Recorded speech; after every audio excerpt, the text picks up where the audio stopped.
In chapter 6 of Frankenstein, the first great tragedy marks the downfall of Victor's family. It all begins when he receives a letter from his father, Alphonse Frankenstein, hoping for joyful news. Victor is instead struck by terrible words. His youngest brother, William, has been murdered.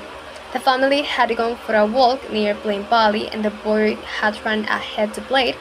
They searched for him all night until at dawn they found his lifeless body on the grass with marks of fingers around his neck. The misfortune is deepened by Elizabeth's guilt. She had allowed William to wear a precious miniature portrait of Victor's late mother.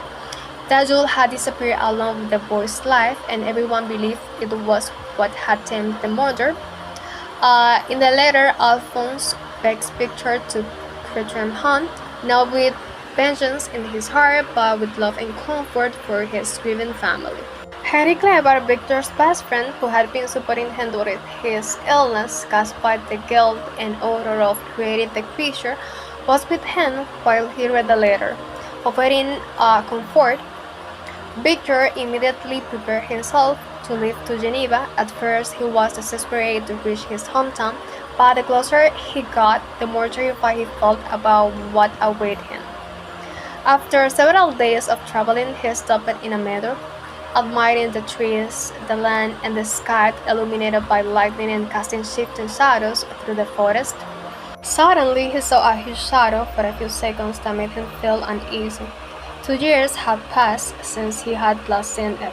At first, he was unsure whether it was real, but another flash of lightning illuminated the place, confirming the presence of the creature walking away. Without hesitation, Victor immediately accused him in his mind of being William's murderer. When Victor finally reaches his home, another devastating piece of news awaits him from his brother Ernest. Justine Moritz, the young woman who had long lived with the family, has been accused of the crime.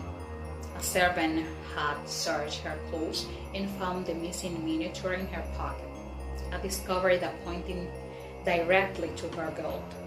Her nervous and confused behavior only made her appear more suspicious.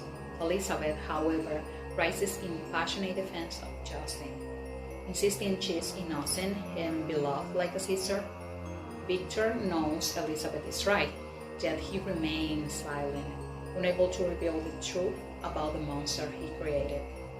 The reunion with his father and with Elizabeth deepens the sorrow.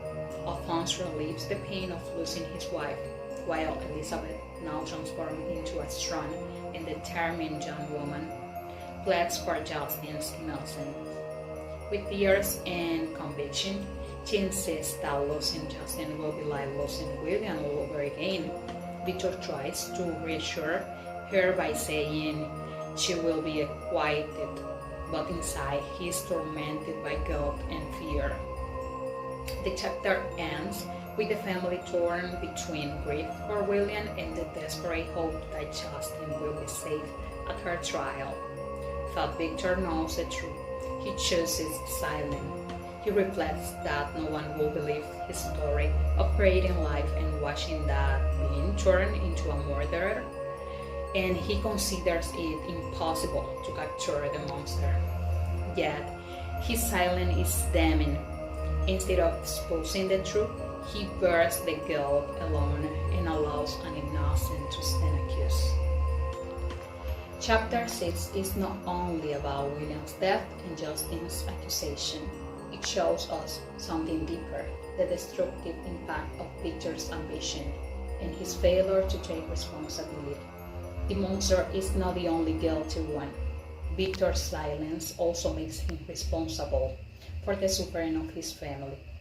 In this sense, chapter 6 is a warning. It reminds us that hiding the truth or avoiding responsibility can be as dangerous as the original mistake. Chapter 6 is not only about William's death and Justine's accusation. It shows us something deeper, the destructive impact of Victor's ambition and his failure to take responsibility. The monster is not the only guilty one. Victor's silence also makes him responsible for the suffering of his family. In this sense, chapter 6 is a warning. It reminds us that hiding the truth or avoiding responsibility can be as dangerous as the original mistake.